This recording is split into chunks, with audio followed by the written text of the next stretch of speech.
But what is largely hidden, not really so much hidden, just not taught, is what took place. It's a big gap in our history that a lot of people don't follow. What took place once you have the fall of the African kingdoms up until slavery in America as we know it today. It's a lot that happened, not to mention the genocide of African tribes and people all over, the planet. So when we talk about this colonial conquest, this conquest of the Europeans, what does it really all entails? And I don't really think you can find too many places that put it all together. Well, not in video, but books, of course. But it's a history that must be understood, because then people can understand who they are by connecting these dots and why they are where they are at. And that's really speaking to the people of South America and understanding, how you got there, and who the indigenous people of these lands really are and what real history is talking about. So we get into this thing, and talked about before how we had this whole argument about Africans selling, other Africans into slavery. And I showed you guys, if you are a member of Merkabah Academy, I put the video up there about King Barobansu, who the Dutch cut his head off because he wouldn't sell out to the Europeans and sell people into slavery. This is what happened. So when people talking about us selling each other into slavery, as I said this before, they don't understand. These kings, these rulers were forced to do so. They were forced to go and hunt down their enemies and enslave them, or risk their own people being enslaved, so on and so forth. You had some people that was willing to do so, others were not, and he wasn't willing to do this, so they cut off his head. And as I talked about in the video, they preserved his head, they pickled his head, preserved it for over 200 years. You have the Netherlands basically returning the head to the people, and they basically have this whole understanding of the history of a man who lost his head to try to save his own people. A history that should be taught and a lot of people should know. But bigger than that, they should have the understanding of this was the pressure that rulers faced when it was faced with the decision of slavery, enslaving their own people or not. But we get into this history. And as I said before, it wasn't about slavery. It wasn't about capturing slaves to have free labor in America. This was about conquest. This was about conquest, one, and hiding every facet of African intelligence, sophistication, accomplishments, and everything that we did back in the ancient world, completely destroying all of that, getting rid of all information, all knowledge of what we did and what we were able to do before the rise of the European powers. And this is what they have effectively done. So let's start with Benin. Talked about Benin and the many hidden accomplishments of African people on YouTube. But it says here, at the end of the 13th century, when the first European travelers encountered the Great Benin City in West Africa, present Nigeria, he wrote, "The town seems to be very great. When you enter it, you go into a great broad street not paved, which seems to be 7 or 8 times broader than the Warmoed Street in Amsterdam. The King's Palace is a collection of buildings. There are numerous apartments for the princes, ministers, and fine galleries, most of which are as big as those on the Exchange in Amsterdam. The town is composed of 30 main streets, very straight and 120 feet wide. The houses are arranged in good order. These people are in no way inferior to the Dutch as regards cleanliness. They wash and scrub their houses so well that they are polished and shining like a looking glass. But sadly, in 1897, Benin City was destroyed by the British forces under Admiral Harry Rawson. The city was looted, blown up, and burnt to the ground." Now, one of the things you'll see as we go through this, and you'll see if you've been digging through history, they made it a primary objective, a main point, to destroy everything, burn down the cities completely, destroy it, blow up what they could, reduce it to rubble. As I've shown you guys, a lot of the ruins still remain, but to make it as if these people, they had no cities. It wasn't as beautiful and marvelous as we just read, that these people just had nothing and they buried cities. Like, it's so much hidden in Africa that a lot of people don't understand. That's underground, and the people who have the knowledge of it is dead and gone. And we're not going to really know until later, exploration is done about these cities that's buried, because they blew them to pieces and they buried, everything that was left, the remnants, the ruins. They even took the time to do that, to not leave the ruins in certain places. And it's far from them coming in and wanting for slaves to come to America or go to Europe and do, slave labor. It's deeper than that. They wanted to completely hide anything that showed sophistication and education from African people that predates them, which is what, we've seen in Africa. But let's look at this Admiral Sir Harry Holdsworth Rawson. It says, I just want to read here real quick. It says, Admiral Sir Harry Holdsworth Rawson was a senior officer in the Royal Navy. He is chiefly remembered for overseeing the British Benin expedition, and this is how they call it, the expedition, the damn expedition, it's genocide, of 1897, that burned and looted the city of the Kingdom of Benin, now in Nigeria. No shame was attached to the event at the time, which amounted to a punitive expedition. And Rawson was appointed governor of New South Wales, serving from 27 May 1902 to 27 May 1909. So he basically got promoted for what he did. We know the same thing happened with the Ashanti tribe. They went to war with the Europeans and they lost and had, a lot of their cities and their towns and their villages, what have you, burnt and destroyed. But we see this with Harry Rawson. We know about King Leopold and the whole thing with the Congolese people in the Belgian Congo. He killed over 10 million African people. 10 million Africans. He's credited with this, and it's something that that's just known.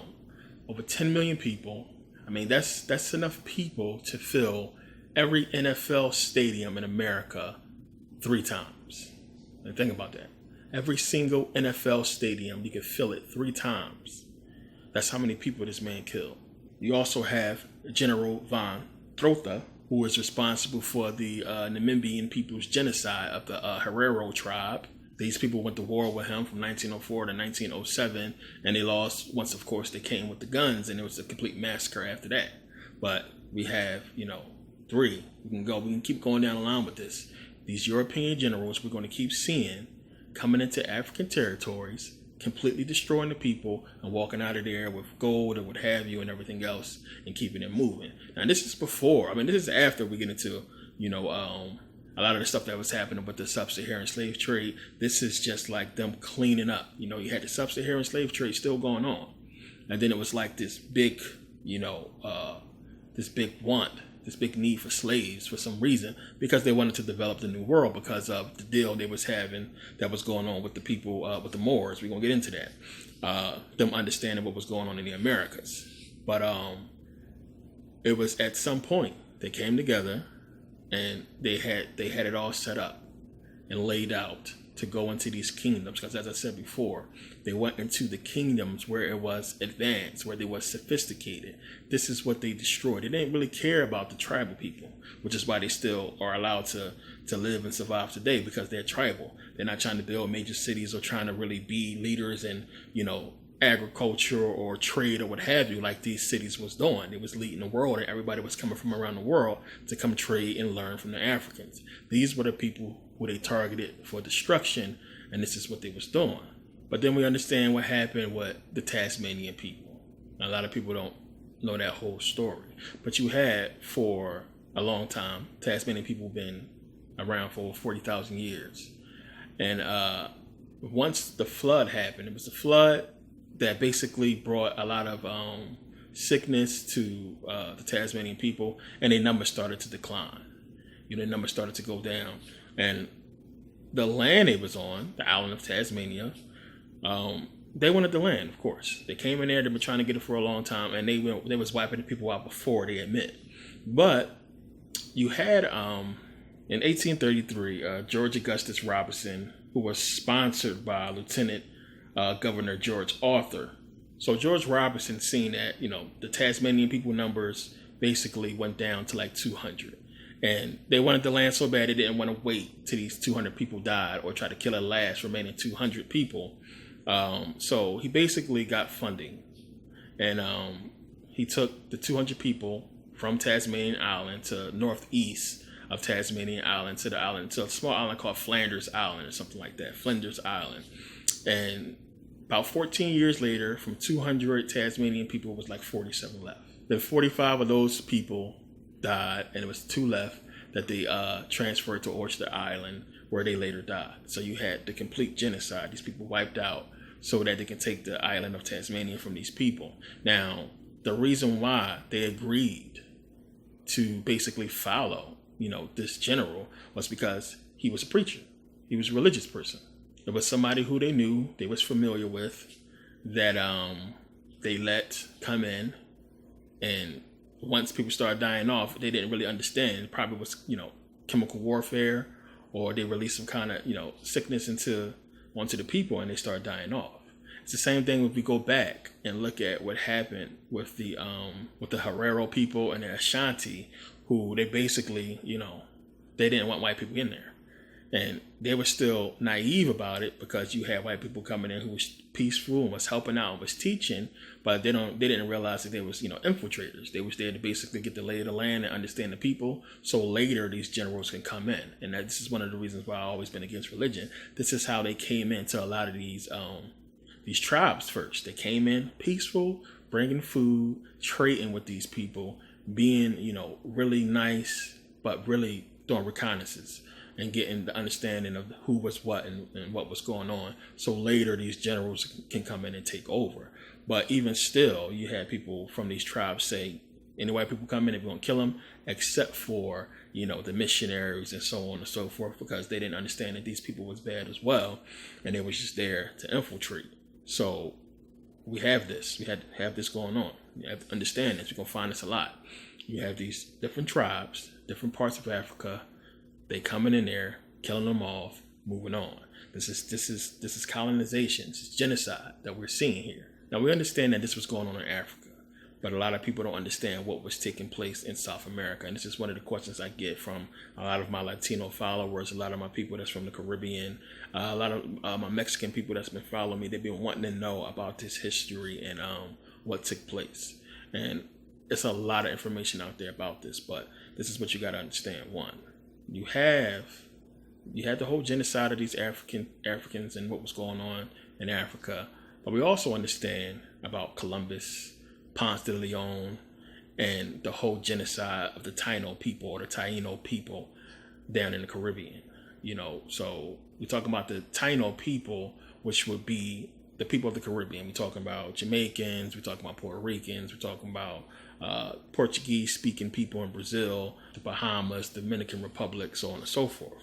So the Taino people, and you had Columbus coming there, and everybody know about this whole story, what Columbus did. Columbus was brutal. He was sick.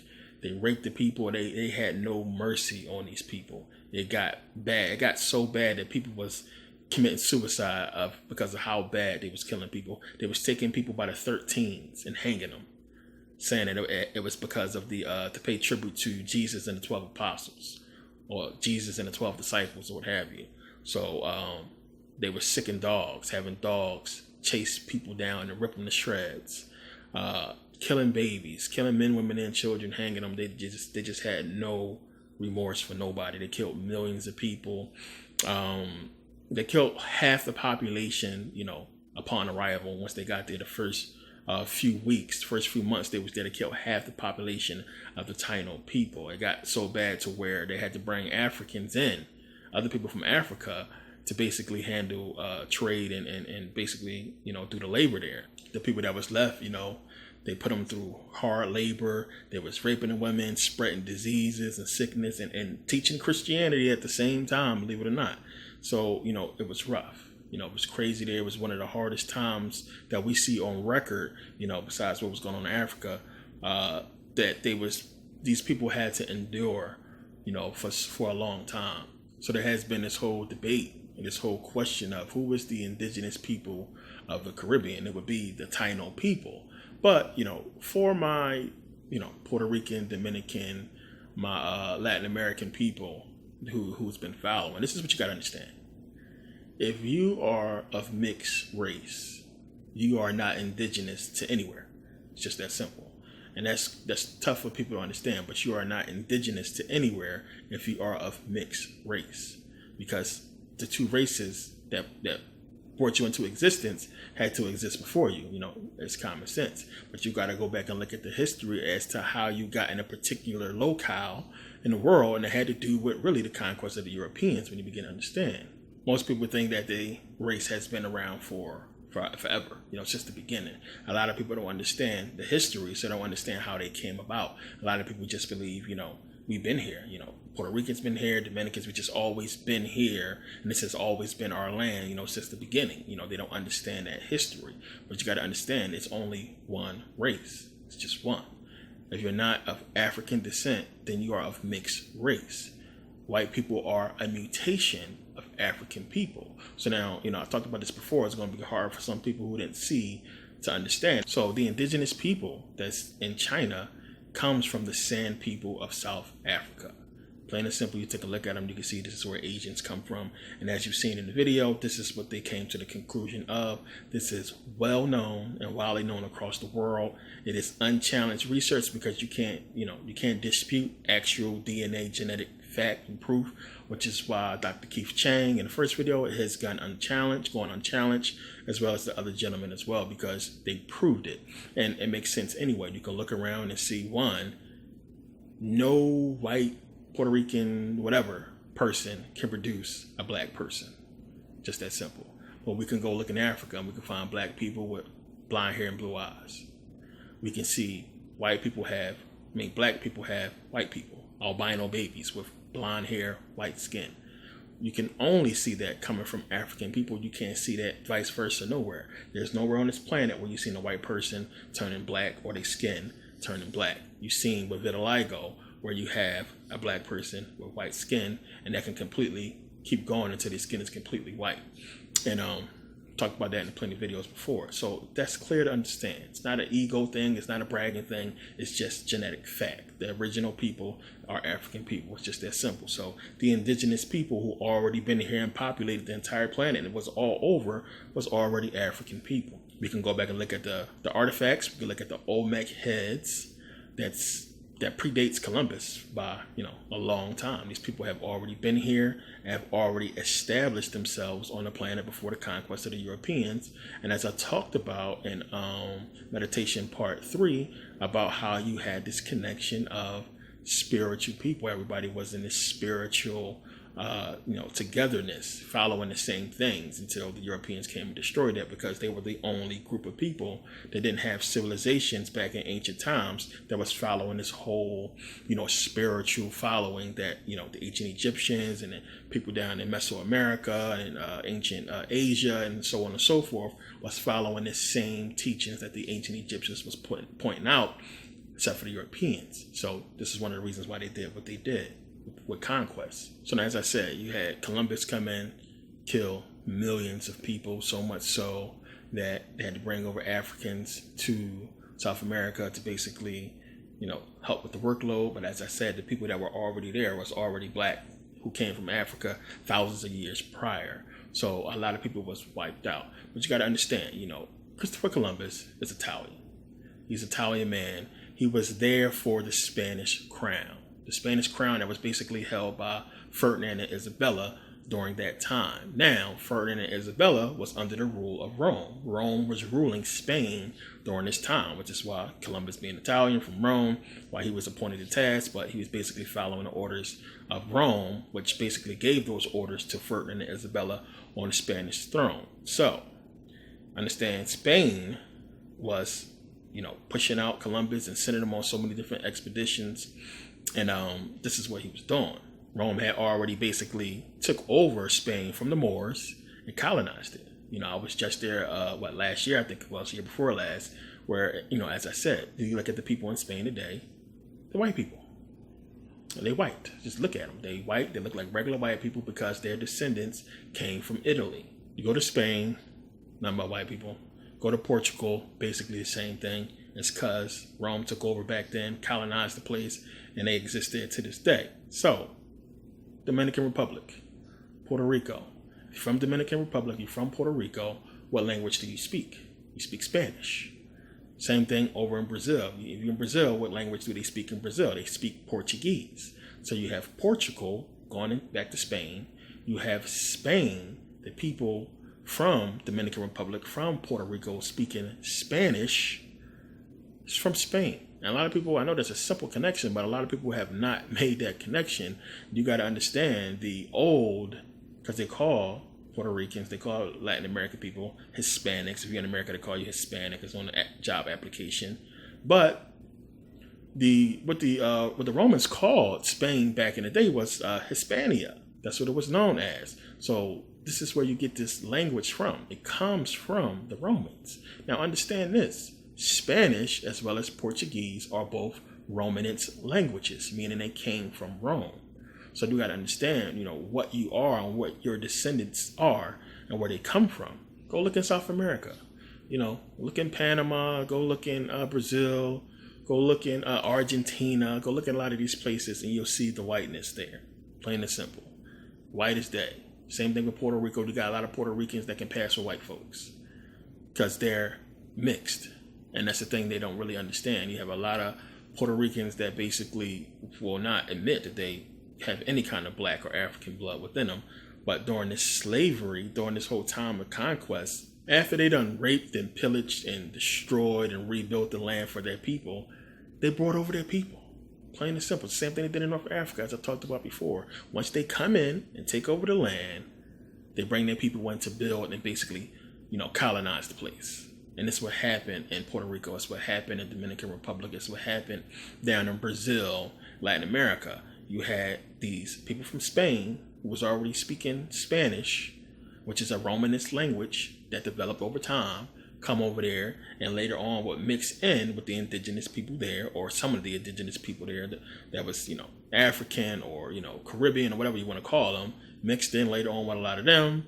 And you just have a lot of mixture that went on there. But basically, it's either you are from Rome, your ancestors, or you are a mixture of the indigenous people or the people that was there during that time and somebody from Rome. So you half white. This is one of the reasons why I don't really get upset when I hear a lot of Puerto Ricans and Dominican peoples don't claim to be half black or mixed with black, because it's a possibility that they're not. But it's something I expect somebody, white to say anyway. I wouldn't want to be associated with African people if I thought there was something wrong with them. But you have been taught to think it's something wrong with African people and that it's some reason not popular to be black, because of how we are being displayed and portrayed in the media, what have you. But, this is the history of how these people came about and how they got in these particular parts, of the world, in the Caribbean. But again, you got to look at the whole migration pattern. We had Africans travel all the way over from Africa, all the way over to Australia.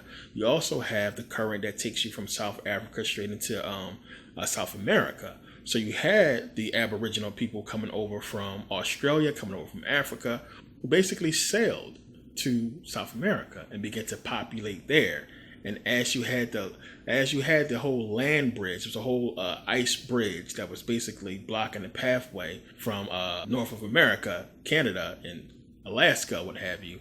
Once you had that melt, you had a lot of these so-called Mongoloid people start to come in and mix in with these indigenous people from Africa that sailed over from Australia, what have you. And that's what basically give you some of the earliest people that mixed later on. But understand, before that even happened, you already had African people there. So this occurred. But you have many people that believe that the original people are basically gone, that the Spanish wiped them out, that they extinct. A lot of people believe that, they killed so many of them that it's very small chance that any of the originals are left or any of those bloodlines are left.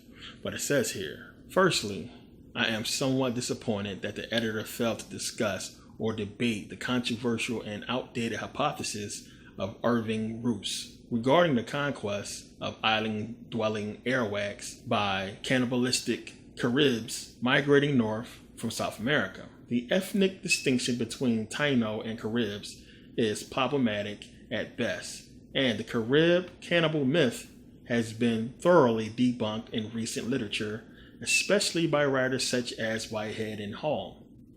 This should have been addressed in a serious volume of this scope. Secondly, the existence of indigenous people in the Caribbean into the new millennium continues to challenge popular writing and standard scholarship. Entrenched is the idea that the Taino became extinct within the first generation of European contact, and that between 1620 to 1660, this wave of conquest reduced indigenous control in the archipelago to parts of the island of Dominica and St. Vincent.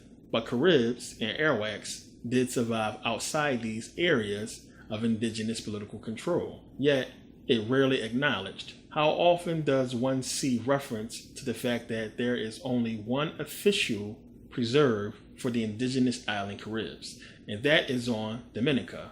The St. Vicentian Black Carib or Huerfano population had been relocated by the British to Honduras in the 1790s, at roughly the same time as the British also expelled thousands of Jamaican Maroons to Nova Scotia. It might therefore come as a surprise to some to learn of the many new Taino organizations which have appeared as if out of nowhere in recent years in Puerto Rico, Cuba, and the Dominican Republic, or when one discovers that island Carib life is being celebrated on a regular basis in Trinidad and Tobago at the annual Santa Rosa Festival. Yet in 1989, Cultural Survival reported a population of over 1,000 descendants of the Taino, referred to as Cubanos by Bartolomé de las Casas in the 1500s, living in the far east of that island in the vicinity of Baracoa.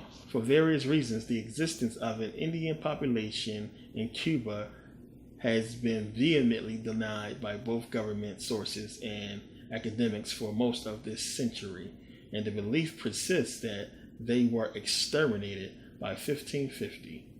In the view of much Cubans, such people cease to be Indians if they intermix with Africans or Europeans, or if they exhibit any Western affections. And this is one of the things that you can look at the ignorance of a lot of people who don't understand. If you're talking about mixing them with white or mixing them with black, then what do you think you are? Because there's no other people other than black and white. If you're not black, if you're not white, which white is a mutation, as I showed you, of black people, then you are a mixture, plain and simple. You are a mixture of the two, or you're a mixture of something else. So you have the Mongoloid people, you have the people down at the Sand people of South Africa, which would give us the Asians, which they look that way. But you also have Africans, which is where these people come from. And then you have the mutated white people, the Aryans or what have you. You are a mix of the three, plain and simple. You're a mix. So moving to different parts of the land and staying in different parts of the world, I should say, causes different types of appearances. As we can see, the colder it gets, the lighter your skin gets. If you don't need as much melanin as you would need in Africa, the lack of melanin will cause straight hair. We went through this whole thing in a couple of my previous videos. So this is what we see. It's one of the reasons why you can go in certain places, and don't get me wrong, you can go in Africa, you can find every hair type. We have straight hair, we have curly hair, we have black, we have blonde, we have all different hair types. In Africa, all different eye colors, you can find it all there. And that's one of the hardest things for people to accept when you start talking about this kind of information. And, I heard a lot of people just really disagree with the fact that Africans was here before anybody else, that we are the original people. A lot of people don't want to believe that because of the present state that we see African people in. But, if you watch my videos, you understand why. You understand how that whole thing came about. I was telling you guys before about arguing with a person in Morocco who didn't understand that Africans was in Morocco long before he was. And this dude was clearly mixed white. And it's the same thing I hear from people from Latin America, people from Puerto Rico, Dominican Republic, who are light. A lot of people don't like the idea of being mixed with white, but it's how you came about. It's a fact. And it's to be in opposition to us as well. and to basically have a part of anything to really do with keeping black people oppressed, or keeping us feeling like we are the lowest of the low as far as genetics on the planet. But you see how, the lighter the skin, the better the treatment is. And at all costs, if you're dark, you don't really get the benefit of the doubt from this system. But, definitely take a look at this and understand that the history has been proven and it's real. Take a look. Now, you would think that, all these black people being enslaved, all of this, destruction, what Columbus was doing to these people, what they were doing to the people in Africa, you would think no black person could have dared, free or what have you, could have dared join these men or, took part in what was going on. But they did.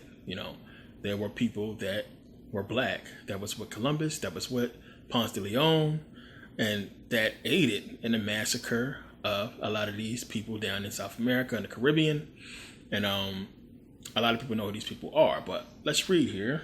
Pedro Alonso Nino, a lot of people know about him. A navigator and explorer of African ancestry, Pedro Alonso Nino traveled with Christopher Columbus' first expedition to the New World in 1492. He was also known as El Negro, the Black. Pedro Nino was the pilot for Columbus' ship, the Santa Maria, in 1493. He also accompanied Columbus on the explorer's second voyage, which discovered Trinidad and the mouth of the Orinoco River in South America, piloting one of the 17 ships in the fleet. This voyage also brought the first Africans who were actually free men to Hispaniola. Pedro Nino led his own expedition, financed by the Council of Castile, which basically Isabella put together, Ferdinand Isabella from Spain, the queen, to find gold and pearls in areas not already discovered by Columbus. Think about what we're saying here. Think about what it's saying. He returned to Spain very wealthy,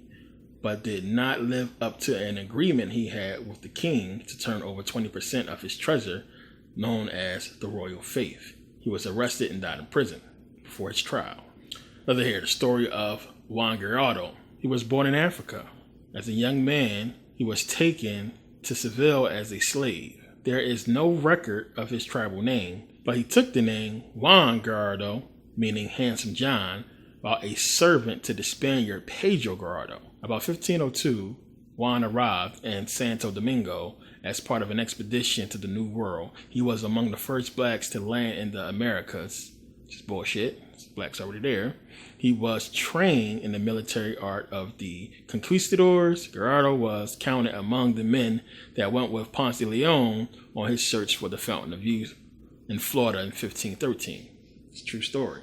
1519, he was a member of the expedition led by Hernan Cortez that invaded Mexico, beginning the conquest of the Aztecs. They laid siege to the city of Tenochtitlan and conquered it. The following year, Juan Guerrero built a chapel to honor the many Spanish soldiers killed by the Aztecs. But the Aztecs regrouped and retook the city in 1521. The Spanish finally defeated the native population, and Tenochtitlan was renamed Mexico City. So now, it's clear as day to understand these people were Moors. These were Moors who led these expeditions, these black people that was with Columbus and Ponce de Leon. We already know Columbus wrote in his memoir that when he got to America, the natives had already told him about Muslims, what he said was Muslims already being in America, selling back and forth and trading with the so-called Native Americans, how he supposedly saw a mosque over there in South America, so on and so forth. And there's already been proof about the Moors coming over to America. And understanding one, as he said in the video, you had the people from the Mali Empire, which was Islamic, as well as the Songhai Empire, already going back and forth to the Americas before slavery. But as it said in reading, when I was reading about Pedro, that he was basically tasked with going out and finding lands that Columbus didn't already discover, and basically letting them know about it, taking whatever gold and giving the king 20%, and he got killed for not doing so. What does this sound like to you? It sounds like exactly what happened in America to the native people, the people who was already there. If they would go with Columbus and Ponce de Leon to South America and do what they did to these people, completely destroy and wipe them out, didn't care they was black or what have you. If they would do that, of course they would sell out the people that was indigenous to the Americas already. And this is exactly what happened. The Moors came over there, they made deals with these people, and they helped find the land. One, they helped basically infiltrate the people, get cool with them because, skin color, and they would later sell them out. Now, this is one of the things the Moors don't want to answer. They don't want to answer the question of how is it that when you had so many black people being enslaved and tortured around the world, in Africa, South America, what have you, in Europe, that these black Moors were able to basically go on and work with the Europeans. So then, to understand that, one, you got to go back to Spain. As I said in the Moors DVD, about how once the deal was struck between Rome and the Arabs, and once the Islamic religion was created and spread, just like Christianity and Judaism was, you had the whole Arab slave trade. It's not a coincidence you have the Arab slave trade right around the time as Islam is beginning to gain steam, and you have the enslavement of all these African people, all across Africa, and then them, being forced and converting into Islam. So you had politically, a lot of these rulers wanted to be down with Islam because that was the only way to basically get to basically deal with the Arabs. They wouldn't deal with you if you was a Muslim. They would attack you. So this is what they did. So you had the Moors, and you had the Moors who had this knowledge, and they was teaching and working with the Europeans to help them gain access to a lot of these African villages that they couldn't get into.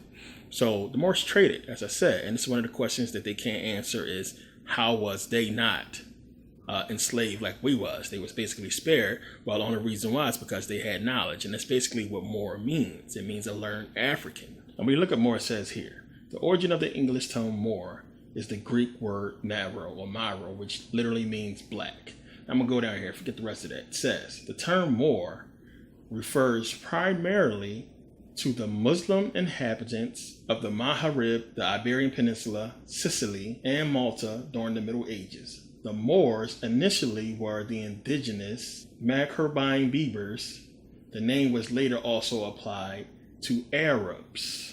Yes, it was later applied to Arabs because before it was only implied to blacks, to black people. So they wanted to cut out the whole fact that the Moors was black, because then you have to go back before the time of Islam, before it was established, and look at all of the unbelievable structures that is attributed to the building of the Moors, the black Moors. So you had the whole thing, as I talked about, the whole blackamoors thing, which was the blackamoors were, when you pay attention, and a lot of people get this confused. You got to look at the blackamoors. They supposedly been the servants of wealthy, rich people in Spain.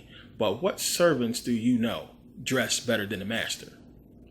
What servants do you know is allowed to wear gold and walk around with gold and jewelry and rings on? What servants do you know is going to have a gold brooch? What servants do you know is going to wear and dress like this and have statues, monuments to them in Spain, in Germany? What slaves do you know have their own flag?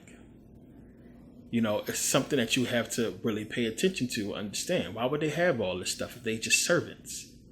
So what you have is when you see, and I talk about this in my book, as you see when you get the book, which books are going to be shipped out if you don't know already. But what you have is when you see these statues of the Moors, or them basically being reduced to being, dancing around and begging for money, or being put out on the street as a demonstration, them being beaten or what have you, you had a crossroads. And I talked about this before. You had where the Moors who didn't turn, who didn't want to give up information, who didn't want to basically be with the Arabs or what have you, this is what happened to them. They was put on display. And first of all, they lied about the Moors and how the Moors were basically traitors and destroyed their name for a while. But you also had the monuments that was already going up in Spain due to the fact that the Moors basically bought the Europeans out of the Dark Ages. They had so much information and knowledge that they brought to the Europeans. They were thanked all across Europe for what they brought to the Europeans. So we see these nice statues, and then we see the statues like this, and you got to understand the difference, and what's going on. So again,